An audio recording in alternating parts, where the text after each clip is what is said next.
Hello. ജോലിക്കിടയിൽ ഉച്ചകൊണ്ട് സമയം കേട്ടോ. ഇപ്പം നല്ല മഴയായിരുന്നു. വീട്ടിലിറങ്ങിയ ഞങ്ങൾ അന്നേരം വന്നെത്തിയ വീട്ടിൽ ഞങ്ങൾ ഇരുന്ന് ചോറിനാന്ന് വിചാരിച്ചു.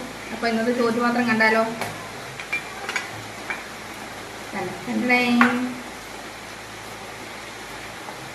നല്ല തേങ്ങാ ചമ്മന്തി, നാരങ്ങ അച്ചാറ്, പിന്നെ ചക്കക്കുരു മെഴുക്കുവരട്ടി കേട്ടോ. പിന്നെ ഉള്ളത് ഇതാ നമ്മുടെ ഇന്നലത്തെ മീൻകറി, അത് താഴെപ്പോയി. പിന്നെ രാവിലെ വെച്ച സാമ്പാർ കേട്ടോ. ഇതിനകത്ത് ഒരുപാട് കഷ്ണങ്ങളൊന്നുമില്ല. ആകെ 2 വെണ്ടയ്ക്കായും ഇച്ചിരി പരിപ്പും തക്കാളിയും സവാളയും കൂടെ ഇട്ട് കറി വെച്ചാൽ കേട്ടോ. ദോശയ്ക്ക് വേണ്ടി ഉണ്ടാക്കിയത് അത് ഉടനെ ഞങ്ങൾ. അപ്പം ഞങ്ങൾ കഴിക്കാൻ പോവാം.